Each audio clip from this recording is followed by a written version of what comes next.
I knew this day is coming, but on Thursday, from Wednesday, I've been in a contemplative mode. And my prayer to God was, I don't want to go like I did every other time I speak about vision. It just becomes a head knowledge. We have said in the past that vision is a mental picture of a preferable future, which God communicates that vision through his chosen servant, either male or female, because God is not a respecter of person. Then on Thursday, as I was sitting, I've been waiting there. My wife knows that when I go there, I don't come home anything less than 8 o'clock. But this particular Thursday, God spoke one word, and I went home quickly because I didn't want anything to tamper with what God has said to me. So, ladies and gentlemen, it's on that mode that I'm coming to you this morning with, that God has given me a word to share with you about where are we going. Amen. So if you will, let's turn in our Bibles in the book of Genesis, chapter 13, 14 to 18.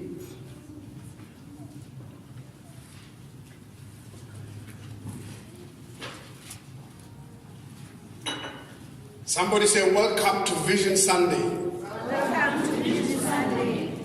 When we leave today, I want you to leave with something in your spirit. As I'm speaking to you and I'm standing here, I'm shaking in my bones because it's big. Amen. When we were leaving, coming to church, I asked my daughter, I said, please come pray for me. Because it's big, I don't know how we're going to do it.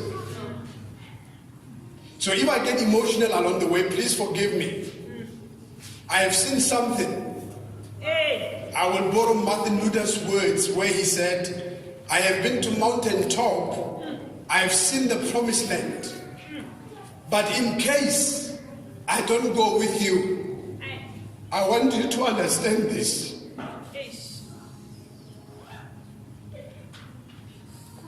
I have seen something. Hallelujah. Hallelujah. So,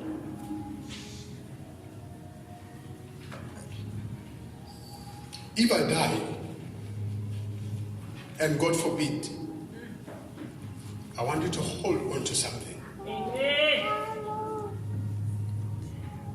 Somebody say amen. Amen. So, it scares me, but I know that if a vision is big and it doesn't scare you, it's not worth dreaming about it. Amen. So, there are things that I would have wanted to do technologically to paint you the picture, but I didn't because it was just too much. I had to travel on Friday, so I will do my best for you to get the glimpses of where we are going as a church. Amen. Amen. And then I'll challenge you towards the end of it. Amen. Amen. Genesis chapter 13, verse 14 to 18. We welcome the Motubatse for being with us today. Hallelujah. He's our honored guest. Thank you, sir. I'm reading from the King James Version, King James Version. It reads as follows.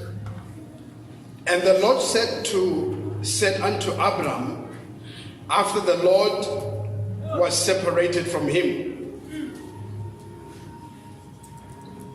lift up now thine eyes and look from the place where thou art, northward, southward, eastward, and westward.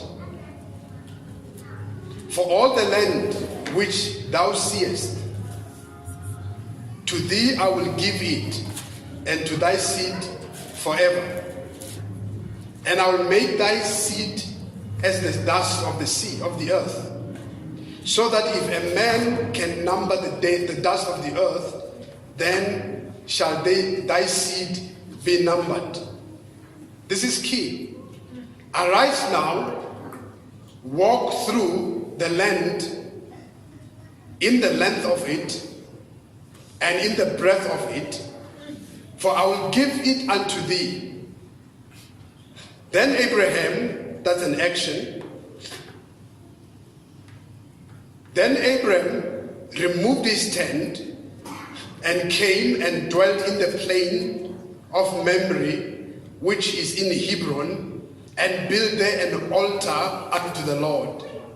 May the Lord bless the reading of his word. Every time we speak about vision, we look at Proverbs 29, verse 18, where it says, in AMPC, where there is no vision, the people perish. But he who keeps the law, blessed is he. Then Habakkuk chapter 2, verse 2 to 3. It reads as follows. On I know, I have been rushed to talk out plainly in this way to God. I will in my thinking stand upon the post of observation and station myself on the tower or fortress, and will watch to see what he will say within me, and what answer will I make as his mouthpiece to the perplexities of my complaint against him. Verse number 2. And the Lord answered to me and said, write the vision and engrave it so plainly upon tablets that everyone who passes may be able to read as he hasten by. Verse 3 says, for the vision is yet for an appointed time. Somebody say appointed time. Appointed time. So the vision is not for now. Like I said, the vision is about the future. But it is important that the future must be communicated. Amen. It is important for you and me to know, as a church, as a family, where are we going from here? Please pay attention. Amen. It is important to know where we are going. And as I said, when I was sitting in a contemplative mode, God speaks to me in a way that is very strange sometimes. So I was sitting and I said, God, it's our Vision Sunday. What will you want me to talk about? But I don't want to define and explain what vision is. Because by now I know our people, they know exactly what vision is. Then God, in a very brief moment, like a lightning, he said, go and speak to my people about Vision 2030.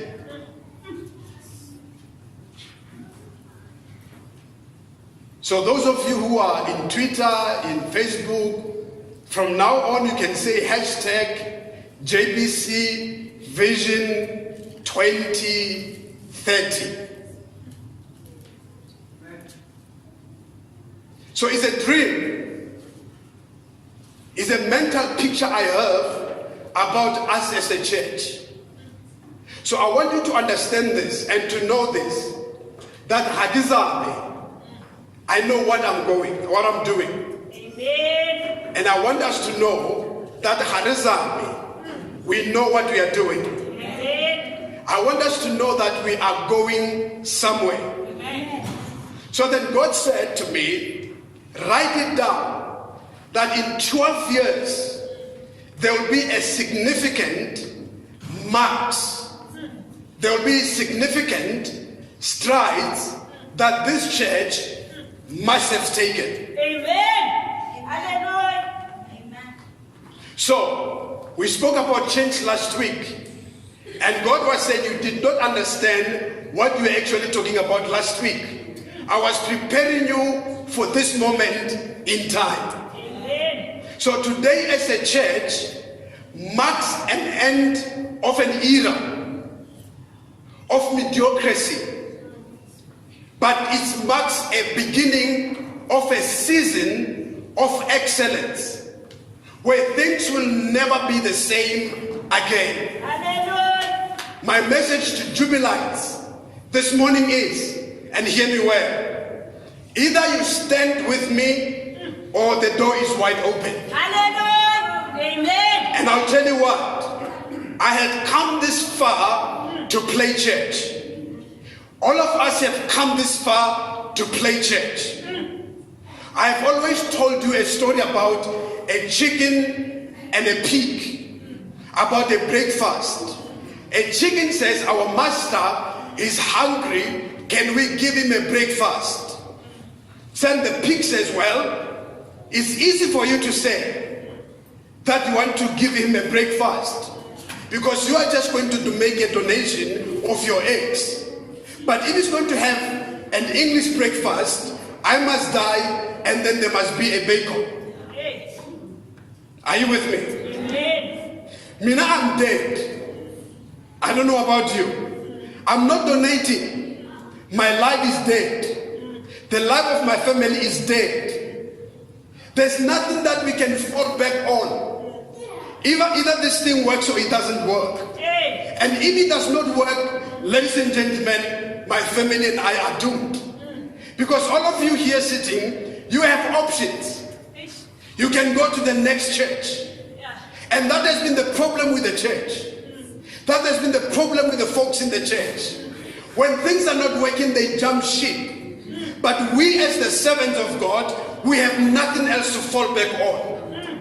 So God was saying, in the next coming 12 years, change has to come. Amen. And this has to be an accelerated change. Hallelujah. We got to think of church differently as a church.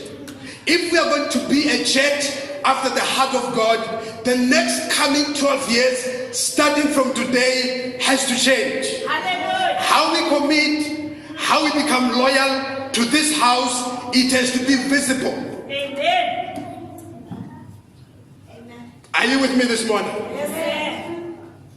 So I don't want us to just be a burden to me.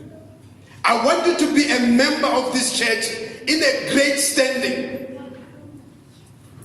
And I know most of you who are seated here today, you disqualified yourselves many years ago to be members of this church. But today I pray by the Spirit of God that your thinking will change completely. Amen.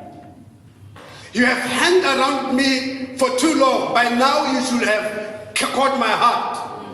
But some of you are far from catching my heart. But today I pray, and I pray for you and your families, that by the Spirit of God you will catch my heart. Amen. We're not getting younger. Yes, sir. We're getting old. And the Bible says, remember the Lord your God in the days of thy youth, before days of difficulties comes, and they are coming. Hence God is reminding us that the next coming 12 years, starting from today, are critical for us as a family. Amen. You need to live today knowing that as a church, this is our mandate, this is our commission, this is what we are expected of doing. May we close the door, please? Are you with me? Amen. So, Habakkuk says, write the vision down. So today I pray that by the Spirit of God, the Holy Spirit, like a laser beam, will beam this vision into your hearts and leave this place knowing that what I'm going to share to you about, it is possible. Amen. It is not by might, not by power, but it is by His Spirit. And when God speaks to us as a church, He doesn't speak to entertain us. He speaks to empower us. He speaks to challenge us no longer. Are we all here? Yes, sir. Hello, somebody. Amen. I don't expect you to clap, but it's because it's hard. I remember when we were still in the clubhouse, Mrs. Kunene gave a dream. I don't know what she was talking about. Whether she was aware what she was talking about. She says there was a change that was coming into the church, and it was as though I was in a speedboat. Vividly, she said the speedboat was Mercedes-Benz. But then now I was in the speedboat, and people, I was inviting them to come into the boat, and everybody was afraid to jump in. And I'm here to ask you, please don't be afraid to jump into the speedboat. The speedboat is about to take off. Please don't be left behind. I implore you by the Spirit of God. There will be a time where if you are left behind, you will say, I had almost been part of what God is doing. Please, I beg of you, by the Spirit of God, Pastor Mohada, don't waste time. Don't waste your time. We are not playing church. I mean business. I think by now you should know that this means everything to me. The zeal of God's house has consumed my heart.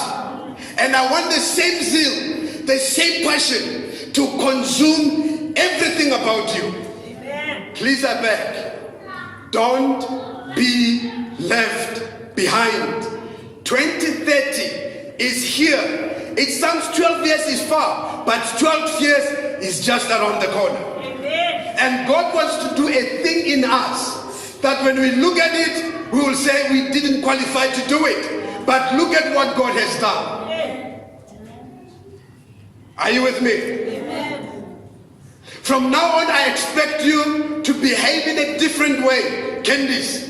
I expect you to carry yourself as people who have a mandate, as people who know where they are going. In the past, I just preached to you.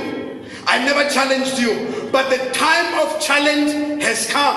I am challenging you today as a church to say, times have changed. We are moving and we are going somewhere. I have seen the promised land, but the question is, are you willing to come with me? Am I making sense? No longer am I making sense?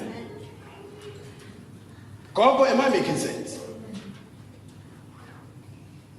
So what I'm sharing with you today, there are timelines, there are deliverable goals that we got to meet, and this is going to be our benchmark, our yardstick. Are we making it? Yes.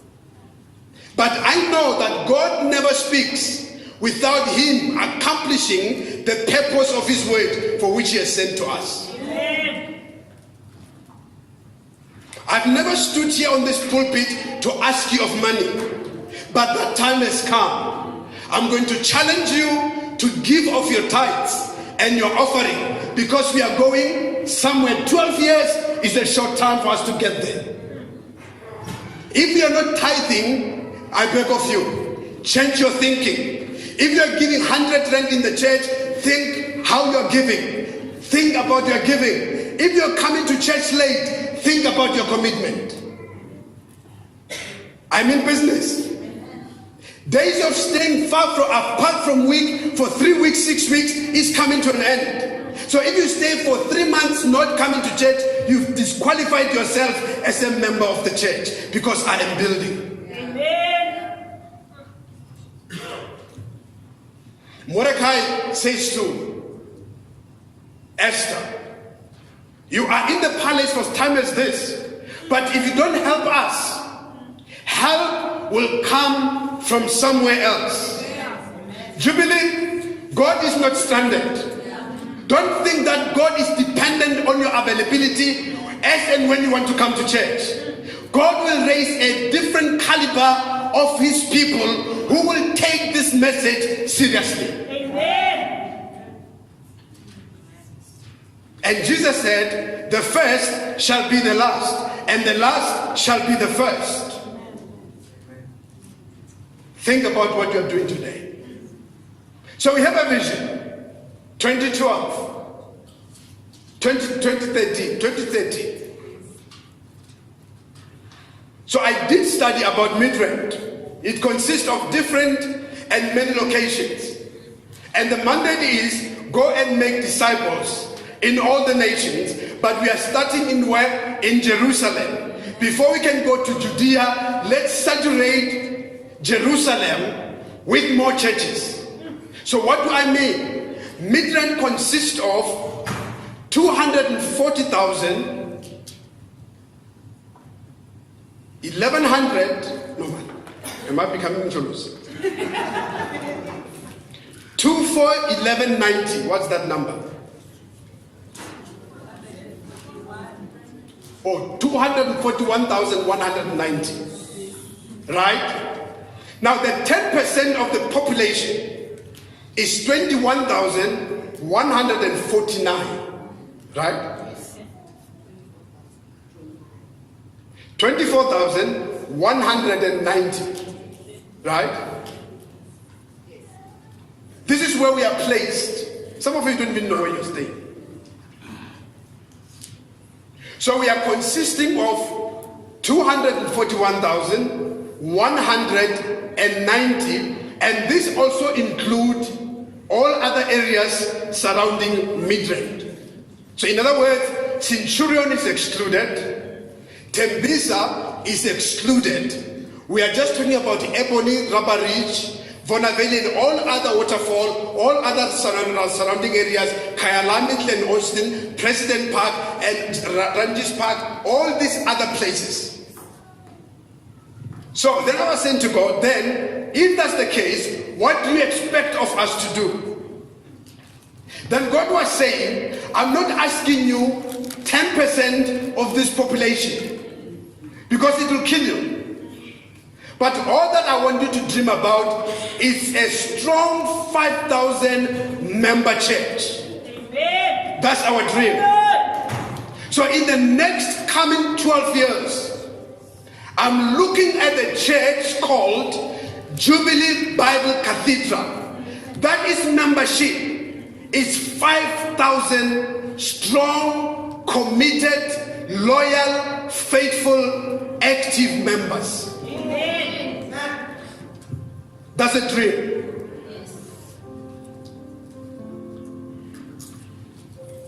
So, if that's the case, then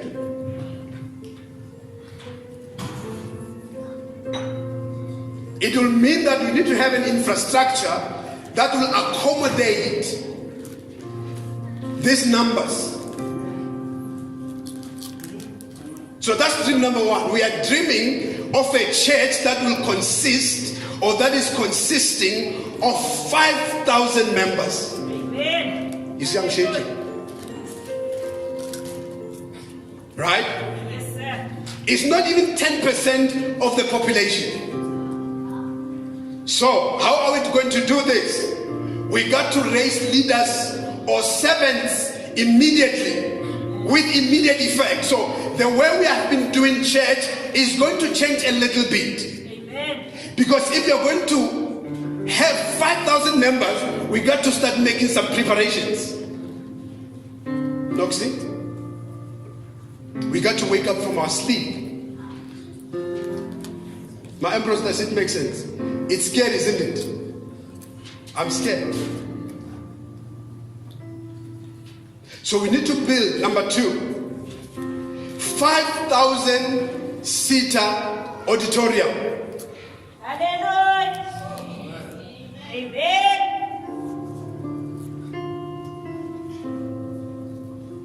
Nox, you're not writing. You're catching them in the spirit. Oh, you're recording. Please don't miss this. 5,000 members must be accommodated into a 5,000 seated auditorium. Then the auditorium must have the following: youth hall, must have chapel where we'll conduct weddings and funerals. It must have children's ministries. Amen. From grade 0 to grade 7. Then you're not writing. You're also recording.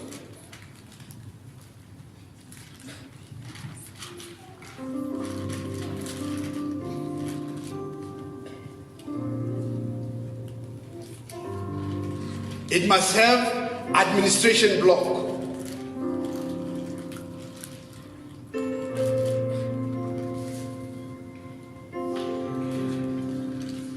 I was in Bushbuck Bridge over the weekend. I almost didn't want to come back to share this with you because I was just too afraid. But I see your people are faithful. You are not scared, like I am. Minister, you scared?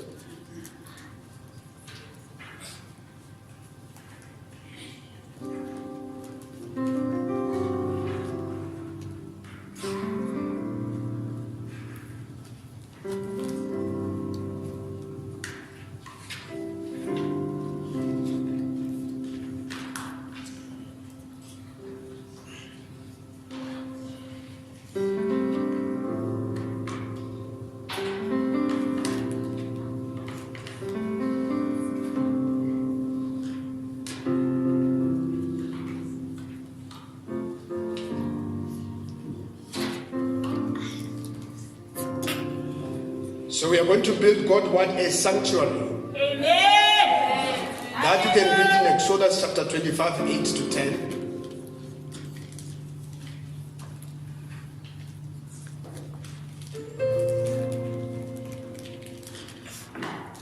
And then we dream of youth and adult movement with an impact. This movement must bring a societal change through the power of the Holy Spirit, through your different kind of giftings, through your qualifications. My desire is that we buy a house in Ebony Park, and then we have what we call computer whiz kit to take the kids out of the street. We've got mathematicians in our church who will become tutors during winter time for our matrics. We must adopt schools where we'll do career counseling. We've got engineers in the church. We've got HR practitioners in our church. We have church that is really loaded. So we need those expertise to help us build towards 2030. Does it make sense? That's number one. Number two, dream number two. Is it the number?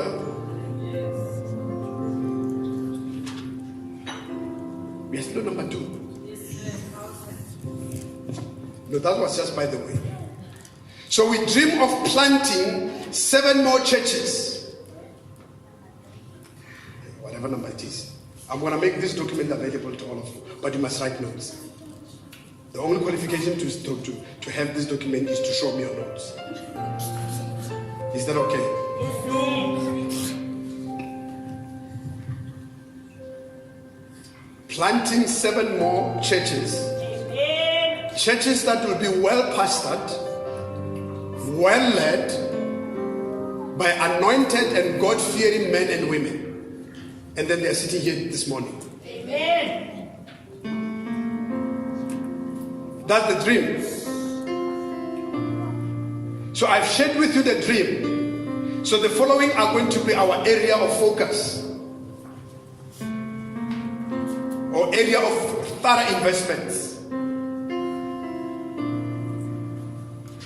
We have people who are working in different departments who are strategists in their own right. We're going to need those expertise from now going forward. You got to teach us how to plan ahead, how to strategize. Now I'm just carrying the vision and I'm sharing the vision. So it's up to you and upon you to say, now that the apostle has shared the vision, how are we going to do it? Does that make sense? So the following are going to be our area of focus and investments. Number 1, we need to invest in our music and sound.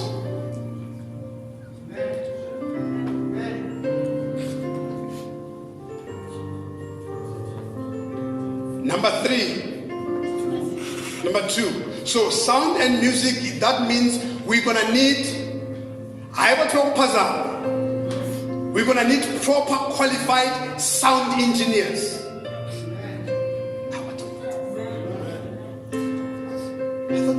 rolling on the floor. Okay. So number 2, we need thorough working children's ministry. Meaning we have to invest in teachers according to grades. I will go out and look for proper trainers who will come and train our teachers. So Children's Church is going to be a feeder for us to acquire 5,000 members. Youth programs will help us to acquire the entire family. That makes sense? Number 3, we need youth and young adult ministries. We're going to focus on this. You must tell me if I'm going fast. Number 4.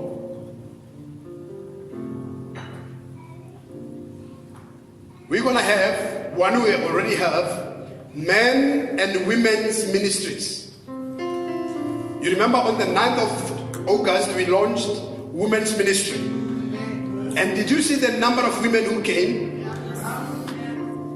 That's our target. That's how we are going to grow the church.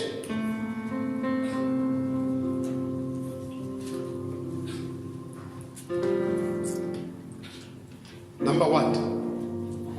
Number 5, you are not listening. We need ushers and protocol people.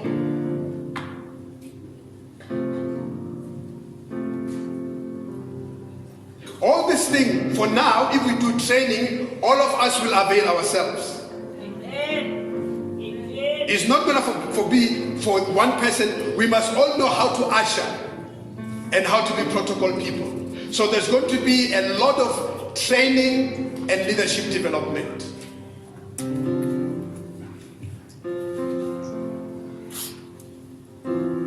Number 6. Systems and operations. This is key. System makes any organization to work and to run effectively.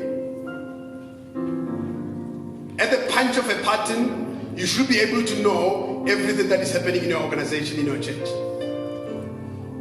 So meaning, we need a proper working system. We've got people with IT skills. We're going to need your skills.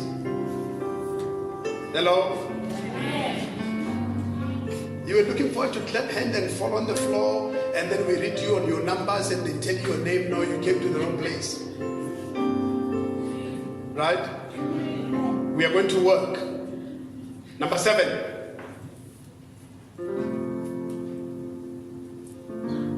We're going to start, we did a few years ago, but it didn't take off. Jubilee Service Foundation. Now the question is here, I'm going to ask you.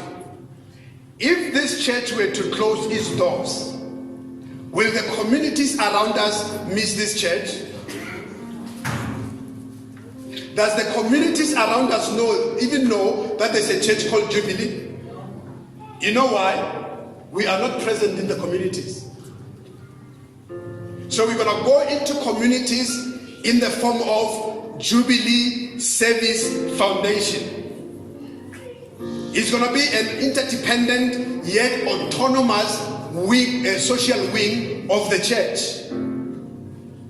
It's through the Service Foundation that a lot of things that are pertaining to societal development, they are going to be done in this wing. What do I mean by that? If we adopt a school and take a child to university, it will come from this foundation. This is where we'll be teaching people how to fish for themselves, not always giving them the fish.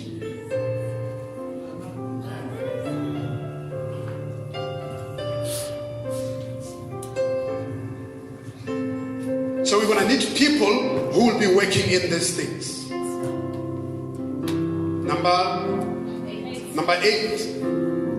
You heard me speak about it, discipleship.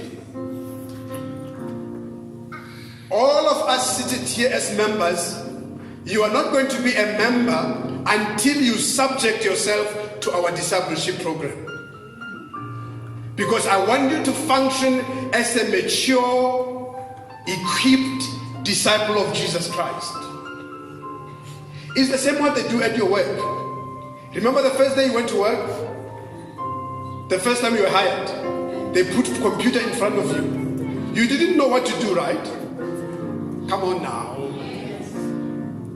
Until they took you through some developmental courses so that they can give you the tools to be effective and productive. And they still take you to crash courses at work. And I know you don't want to go to them. And then you carry the same mentality into the church. They want to equip you. Time management. You go dragging your feet. So we are going to make sure that for you to be a member who is functional, effective, you must go through the leadership, the discipleship program. So that you can be able to share your faith. Number what? Evangelism and Hope Nights. We did one installment last year of Hope Night when we launched it. We are going to focus on that. So if we are going to grow a church to 5,000 members, so the business has to change. So we are going to focus on evangelism and Hope Nights.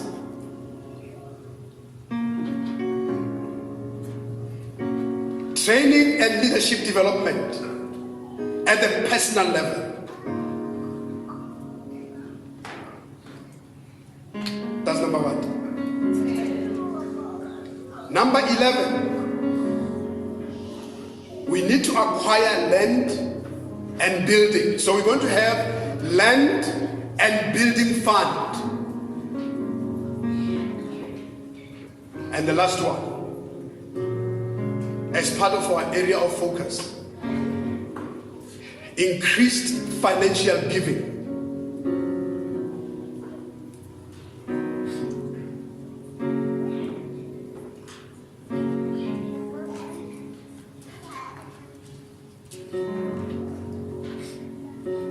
I'm going to tell you something that I didn't discuss with my wife.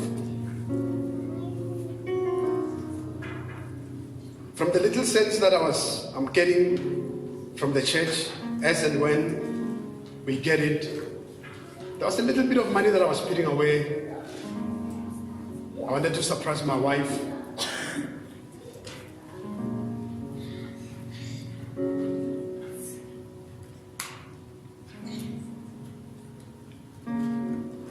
It's around 10,000 now.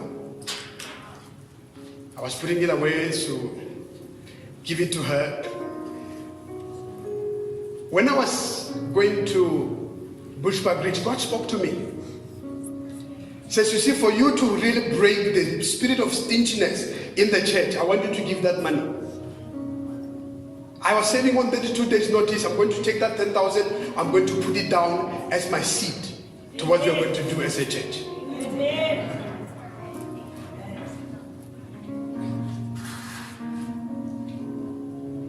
I've always said, I will never ask of you to do something that I will never do.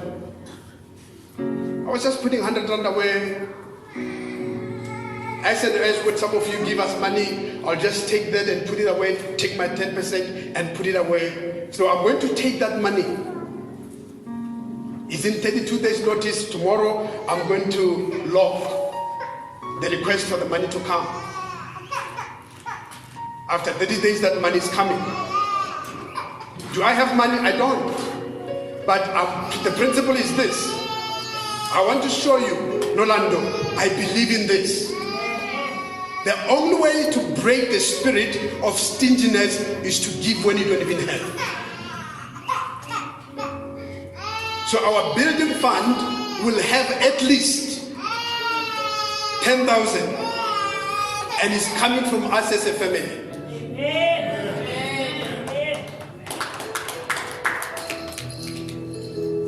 It's administration, we're banking with Standard Bank, but because of lack of funds in the church, whatever building fund money, 100,000 that you give, We patch here, we pay for this facility, but then now we have to find a different building fund bank account with a different bank where we can save this money.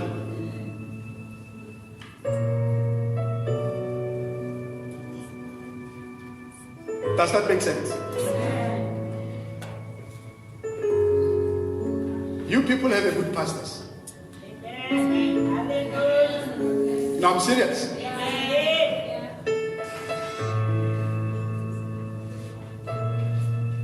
I believe in this. So I must make it known to you, ladies and gentlemen, that all these ministries that I spoke about will need servants, not leaders. Because if you read in the Bible, there is no leadership in the Bible, it's servanthood. We will need servants to serve in these ministries. So start getting ready, and there will be qualifications that will be needed for you to serve in these ministries. Then I'm going to be sharing in the coming days the qualifications of a leader or of a servant. Is that okay? So get yourself ready to work Jubilee. I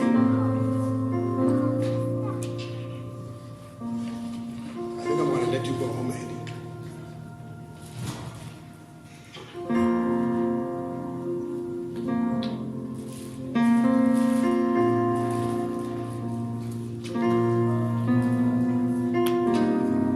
So let's go to Matthew 19:26.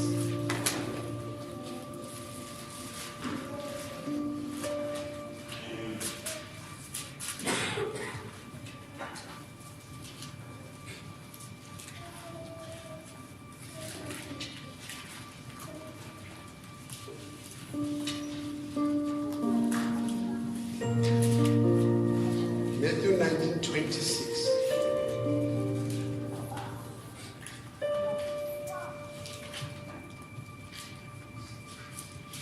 King James Version read as follows.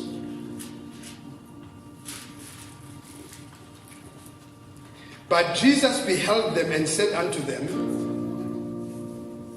with men this it is impossible. Look at me. With man, this is impossible. But, he cancelled the first statement. But, no wonder, with God, all things are possible. Unbelief will delay us. If Jesus says to Peter, Peter, it is I walking on the water. And Peter says to Jesus, if it is you, then bid me come to you. Then with one word, Jesus said, come. And Peter was in a comfortable space in the boat, and Peter believed what Jesus said and stepped out of the boat, and he began to walk on the water. Jubilee, I'm calling us to step out of the ground and start walking in the water. Because with God, all things, not some, 5,000 people, it is possible. 5,000 seater auditorium is possible. State-of-the-art children's church, it is possible. Because it is not by might, nor by power, but it is by that which the Spirit of the Lord has communicated to the visionary. And I'm here to tell you as a church, it is possible. I have been to the mountaintop. I have seen the promised land. And I can tell you it is possible because I have seen it. The God who had provided cars for us, He is the same God who will give us a piece of land. He is the same God who will raise up businessmen, business people, entrepreneurs who will make millions and millions of money, who will bring their spoils into the house of God and will build our God a sanctuary.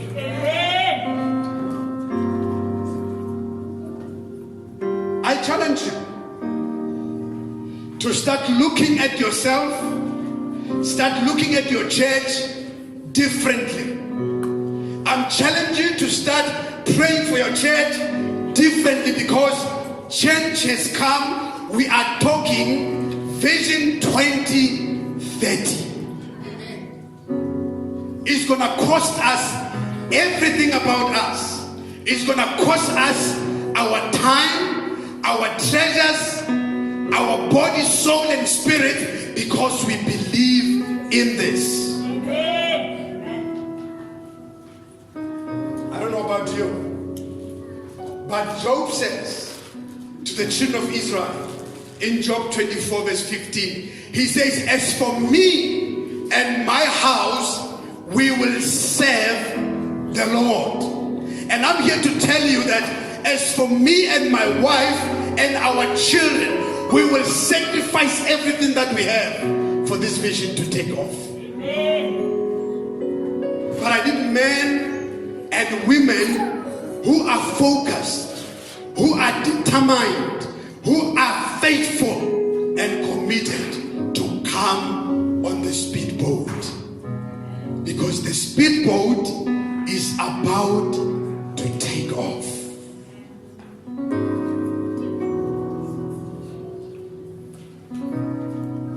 Are you here, somebody? So, this is the word I had for the church. This is the vision that I have for the church. Jubilee Bible Cathedral, Vision 2030.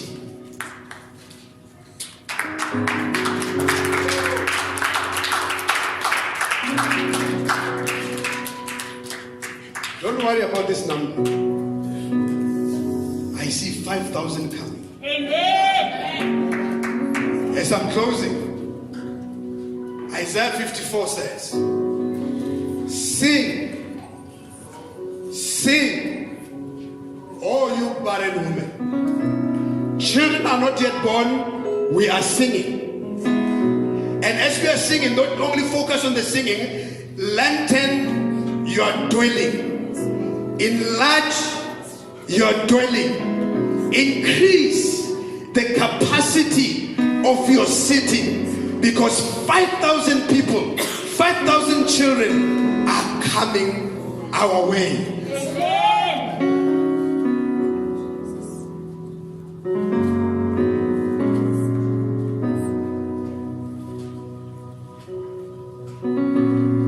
Let me close with this quote.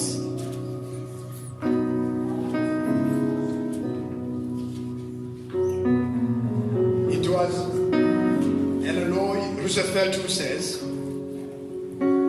the future belongs to those who believe in the beauty of their dreams. The future belongs to those who believe in the beauty of their dreams. End of quote. The second quote by Martin Luther Jr. said, I say to you today, my friends, that in spite of the difficulties and frustrations of the moment, I still have a dream. In spite of our limitations, in spite of our challenges, in spite of our current situation, Jubilee, we have a dream. And this dream belongs to all of us. When Obama started his campaign, He said on the night he was accepting the presidential nominations, he said, ours didn't start in the halls of hotels. Ours started with domestic workers who gave their $5, who gave their $10. Ours started with my wife's leading a campaign of signatures from door to door, from school to school, from varsity to varsity. That's how far we have come this far. Jubilee, a journey of 1,000 miles, start with one step. We are going to make our baby steps. We're going to fall along the way. But what is going to keep us motivated is the dream. When we see the future, the current difficulties and frustration will propel us to move forward, because we have been to the mountaintop, we have seen the promised land, we have seen the auditorium, we have seen the multitude, we have seen the youth movement, we have seen the children's church, we have seen the couples working, we have been to the mountaintop.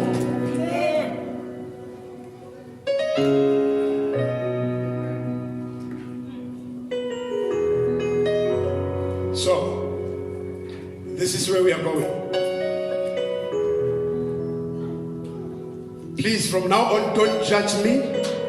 Don't judge us on the basis of us moving church that side, moving church this side. There's a bigger vision. There's a bigger plan. We are going somewhere. Isabella, it's not going to be easy, but you're going to go somewhere. I'm going to come and ask a little bit of your giving, because I'm not asking for me to build me a house. We are all building God a sanctuary.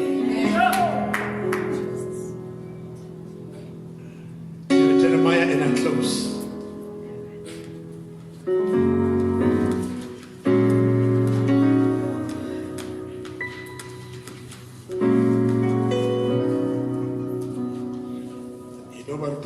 In conclusion, and we keep going, but this time for real in conclusion. Jeremiah 1 verse 11 to 12 says, moreover, the word of the Lord came to me, saying, Jeremiah, what do you see? Moreover, the word of the Lord came to Jubilee on a Sunday morning of the 16th of September 2018 and says, what do you see? What do you see? Please tell me what you see. What do you see? What do you see? Multitudes of men and women who are broken, whose life they are disintegrating. I see them coming. Then he says, and I said, I see a branch or a shoot of an almond tree, the emblem of alertness and activity, blossoming in the late winter. Is that what you see? Then the Lord said to me, you have seen well, for I am alert and active, watching over my word to perform it. Let's stand on our feet.